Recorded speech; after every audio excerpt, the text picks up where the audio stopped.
Saudações nórdicas, pessoal.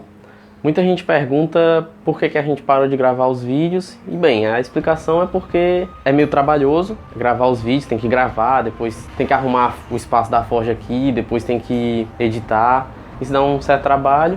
E outro motivo que a gente parou de gravar foi porque fizemos todos os vídeos que a gente queria, né? A gente fez todos os vídeos básicos de Forja que a gente estava querendo fazer. Então, por exemplo, se você quiser começar a fabricar equipamentos para Swordplay, o nosso canal ele é útil para você começar, para você fazer os básicos, né? Mas aproveitando esse período da quarentena, a gente teve a ideia de gravar vídeos um pouquinho mais avançados sobre como fabricar equipamentos Swordplay, né? Só que para isso, antes de chegar a fabricar esses equipamentos e fazer explicações mais detalhadas, eu quis gravar esse vídeo, que é sobre ferramentas para trabalhar com Forja. Digamos assim, ferramentas avançadas, né, para trabalhar. Basicamente vocês vão ver quais são as ferramentas que a gente está usando atualmente, o porquê que a gente está usando, algumas ferramentas. A maioria delas, né, são muito fáceis de encontrar em lojas de material de construção. E algumas ferramentas são um pouquinho mais difíceis, algumas são mais caras, outras bem mais baratas. Mas eu uso elas para ganhar tempo, né, na Forja aqui, na confecção dos equipamentos. Então vamos começar com algumas ferramentas não elétricas e depois com as ferramentas elétricas necessárias. Antes de eu descrever os equipamentos que eu uso, uma coisa muito importante é os equipamentos de proteção individual, ou os EPIs. No caso dos EPIs, o que eu sempre uso aqui: luvas, óculos de proteção e máscara. No caso das luvas, são equipamentos muito fáceis de se achar e relativamente baratos. No caso dessas daqui, eu paguei R$ 2,50 pelo par. Essas luvas aqui eu trabalho principalmente com soprador térmico, furadeira e serra tico-tico. Mas, por exemplo, se você tiver alguma luva mais específica para a ferramenta, por exemplo, uma luva térmica para utilizar no soprador térmico, uma luva de proteção contra cortes para usar na tico-tico e na furadeira, é recomendado também. Óculos de proteção individual. Os óculos de proteção também são relativamente baratos, variando um pouco entre 5 e 30 reais. Esses dois aqui, cada um, eu paguei em torno de 10 reais. Uma característica desse óculos é que ele é relativamente mais barato, só que não protege muito bem contra poeira. Por exemplo, quando você usa aqui, ainda pode facilmente entrar poeira pelos cantos. Esse daqui não, esse daqui protege um pouquinho mais e a visão dele é transparente, não é amarelado. Dentre os EPIs, a máscara é o mais caro. Essa daqui me custou 36 reais, sendo que cada filtro é 6 reais. E é recomendado você trocar o filtro de tempo em tempo, tipo se você utiliza bastante, trocar de mês em mês. No caso dessa máscara, ela precisa de 2 filtros.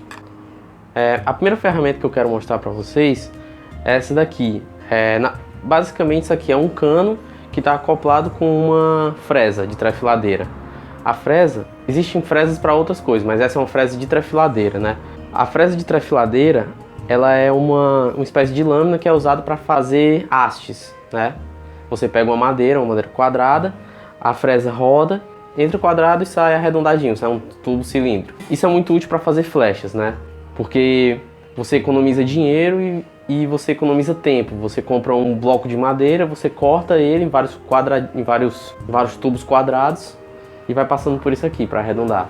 Dá um exemplo aqui como fica, né? Pronto, aqui é um exemplo de uma flecha que foi feita com um cabo que passou na fresa. Esse daqui tem 13 milímetros, né? Porque a fresa que eu comprei é de 13. Eu comprei a fresa de 13 milímetros porque eu acho que ela possui um diâmetro bom. É relativamente grossa para uma flecha, mas para Swordplay é filé.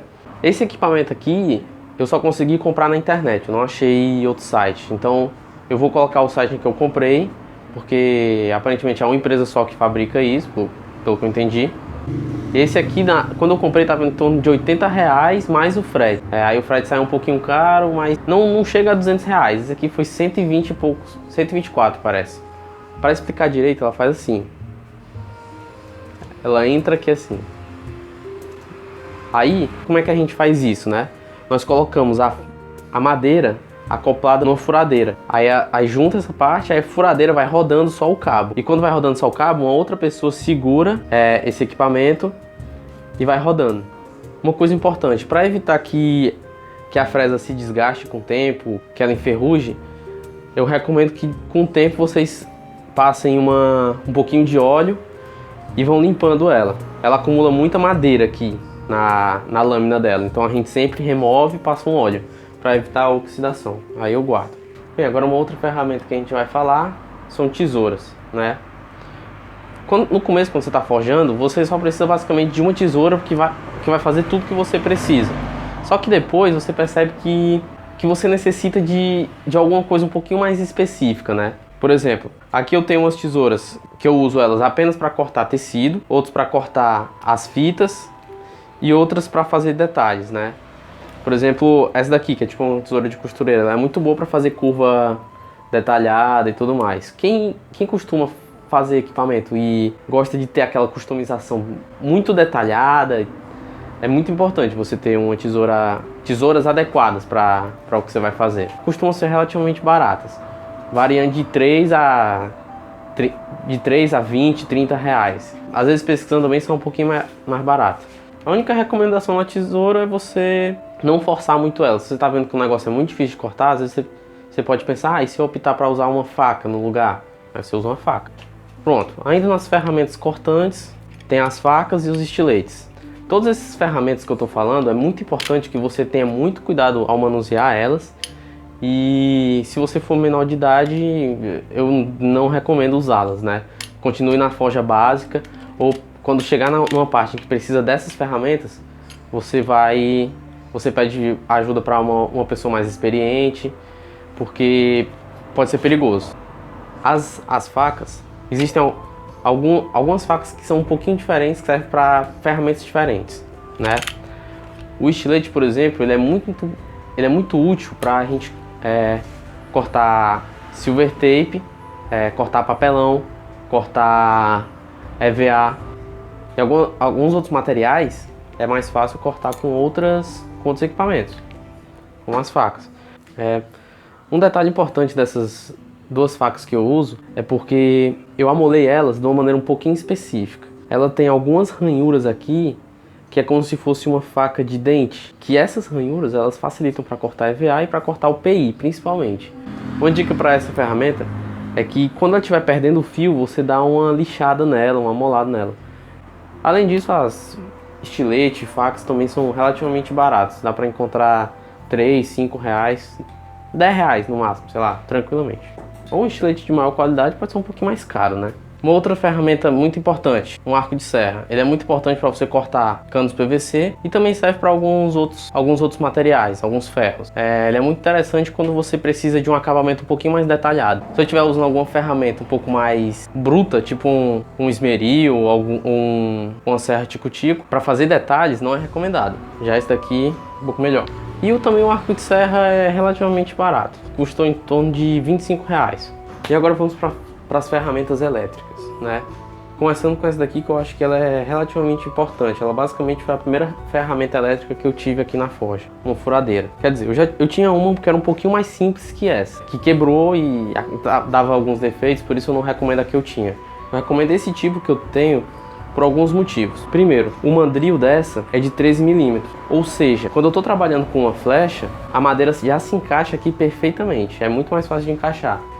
Algumas furadeiras, elas invertem a velocidade no sentido horário e anti-horário a partir de uma chavezinha que fica mais ou menos nessa posição. A chave é para cá e para cá. Eu não recomendo esse tipo de furadeira por causa que ela quebra muito fácil esse switch, esse trocador de direção, infelizmente. De rotação, né, perdão.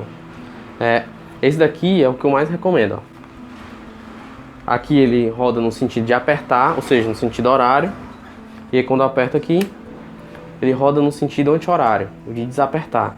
Esse tipo de switch aqui, ele não quebra tão facilmente, ou seja, ele dura bem mais do que o outro. Outra característica, além do trocador de rotação e do mandril de 13 mm, que alguns vendem 10 mm, né, a abertura. 3 mm é muito bom, que é útil para mais coisas. Além disso, tem a função de martelar e a de parafusar. A diferença é que ao martelar, ele faz esse movimento aqui, de vibrar para frente e para trás, para dar marteladas na parede. Além disso, ele troca a velocidade máxima dele, né? Nessa parte aqui. Essa aqui me custou 207 reais. Se você procurar em algumas lojas de materiais de construção, de ferramentas, talvez você encontre um pouquinho mais caro, né? Devido à situação econômica, já pode ter subido o preço. Os motivos pelos quais eu uso essa ferramenta são vários. Além de furar, que é importante para quando eu estou trabalhando com escudo de madeira, eu consigo acoplar uma lixa nessa parte do mandril dela, em toda a sua extensão aqui, e eu consigo trabalhar mais rápido quando eu preciso lixar um material. Por exemplo, quando eu junto duas placas de PI e a junção delas não está muito suave, ela tá, por exemplo, o PI está um pouquinho acima do outro, aí eu tenho que lixar para os dois ficarem no mesmo nível. Ou quando eu quero fazer um equipamento que ele tem uma pontazinha, então eu utilizo essa parte para lixar e deixar do jeito que eu quero. Outra característica que eu posso adicionar não só uma broca aqui, mas também uma lixa. Por exemplo, essa daqui está um pouco desgastada, mas eu coloco essa daqui, eu aperto o mandril, e quando isso aqui está funcionando, eu consigo usar essa parte aqui é tipo uma lixa, pessoal. Eu posso usar isso aqui para fazer a abertura da flecha, fazer o knock da flecha. Então pronto, basicamente são essas características da furadeira. A próxima ferramenta é um ferro de solda. Você pode estar se perguntando para que você vai usar um ferro de solda em um local em que se trabalha com plástico, com borracha, que é a forja. Não quero dizer que a forja só trabalha com plástico e borracha, mas enfim. O ferro de solda é importante porque quando você está trabalhando com PI ou com EVA, às vezes você quer fazer uma abertura nesse material. Para você não perder tempo lixando ou tentando fazer uma abertura com uma faquinha, você utiliza isso aqui. Isso aqui é muito útil. Quando você liga, esquenta e passa no EVA, esse EVA ele vai abrindo. Eu utilizo isso aqui, por exemplo, para juntar uma fibra de vidro com duas placas de PI, aí faço a entrada de cada lado, aí vai ficar no tamanho exato, para os dois PIs caberem com a fibra dentro. Esse tipo de ferramenta foi o segundo tipo de ferramenta elétrica que eu adquiri aqui na Forja. Ele é relativamente barato, você consegue encontrar um ferro de solda de 35 watts por uns 30, 40 reais, o valor médio. Uma coisa que eu recomendo é você procurar um ferro de solda que já seja totalmente cilíndrico com essa ponta. Por exemplo, esse daqui não é muito recomendado porque ele tem um parafuso para dar o tamanho a mais aqui. Então se você encontrar um ferro de solda com um cilindro um pouquinho mais, com um diâmetro maior do que esse daqui, e sem esses parafusos, é melhor ainda. Fica mais fácil de trabalhar. Além disso, o ferro de solda pode ser usado também para fechar a borda de um tecido tactel, um tecido plástico, para ele não ficar se desfiando. Eu uso essa característica do ferro de solda para as penas das flechas. Para quem viu o nosso vídeo de arco para a Sword Play, vocês perceberam que a gente usou um fogão para esquentar um cano PVC. Atualmente, nosso trabalho é muito mais facilitado devido a essa ferramenta, que é o soprador térmico. O soprador térmico, basicamente, ele solta um ar quente que serve para esquentar cano PVC. A gente usa basicamente para esquentar cano PVC e EVA. Essa ferramenta aqui, ela esquenta bastante, então eu recomendo você sempre trabalhar nela com luvas. Eu adquiri essa ferramenta por dois motivos. Para economizar tempo, para fazer arcos, não precisar depender de fogão. Segundo, porque danifica menos o PVC. Se você faz um trabalho, por exemplo, se você faz um arco de PVC no fogão, ele se danifica muito mais, se desgasta mais rápido do que o mesmo tipo de arco sendo produzido com um soprador térmico. Característica desse soprador aqui, ele tem 1500 watts. Quando você vai numa loja de ferramentas, normalmente o vendedor ele quer que você compre o soprador térmico de potência maior. Eu optei por comprar esse de 1500 watts, porque para mim ele serve para o que eu preciso. Eu não preciso de uma temperatura mais alta do que a que ele fornece, e também o preço é mais baixo. Um soprador de potência maior é mais caro. No caso desse aqui, ele me custou R$ 133 na época, e ele é muito útil. Hoje em dia eu acho que eu não consigo trabalhar sem ele. Na verdade eu conseguiria trabalhar sem um soprador térmico, porém o trabalho seria muito mais demorado. Por exemplo, no vídeo em que eu ensino a fazer escudo, aí quando estou construindo a bossa, eu tenho que esquentar muito no fogão, isso demanda muito tempo. Hoje em dia eu consigo fazer uma bossa em 1/4 do tempo que eu fazia antes, por ter esse soprador térmico e também por ter um molde específico da bossa, né? Mas enfim, Isso aqui ajuda muito. Para quem conhece o nosso grupo de Swordplay, ou pratica, sabe que a maioria dos escudos que a gente possui ou vende são de madeira. E uma ferramenta que é essencial para fazer esses escudos de madeira é essa serra tico-tico. Essa serra tico-tico, ela é um equipamento cuja importância é isso, é você você trabalhar com um material que é mais rígido do que se você fosse trabalhar com uma serra normal. Por exemplo, se você fosse fazer um escudo de madeira, você tem uma chapa de madeira e você quer cortar no formato que você precisa. Se você fosse fazer isso com uma serra, você iria gastar muito tempo, por consequência não ia ser útil você gastar tanto tempo. Com a serra tico-tico, esse processo já é bem mais rápido. Além dele ser necessário para cortar madeira, a serra tico-tico é importante quando você precisa trabalhar com outros materiais, que seria quando você precisa cortar metal ou cortar fibra de vidro em algum ângulo específico. Nesses casos, quando você vai trabalhar com metal, fibra de vidro, eu não recomendo você usar a serra para madeira. Você já utiliza uma serra para metal quando é para utilizar esses dois materiais. A serra tico-tico, ela me custou na época R$200 e eu comprei depois um kit com 3 serras por R$10, que veio 2 serras de madeira e uma serra de metal, sendo que a tico-tico já vinha com uma serra de madeira antes, ou seja, eu possuo 3 serras de madeira, sendo que dessa serra só uma se danificou até agora, então essas serrinhas valem a pena, desde que você use da maneira adequada. Lembrando que das ferramentas que eu possuo, a serra tico-tico é a mais perigosa. Por isso, quando você for trabalhar com ela, sempre use equipamento de proteção. Para as mãos, você utiliza luvas. E para o rosto, é recomendado você utilizar óculos e máscara, porque quando você está cortando a madeira, ela com certeza solta muita poeira. E essa poeira ela pode entrar pelo nariz ou pelos olhos.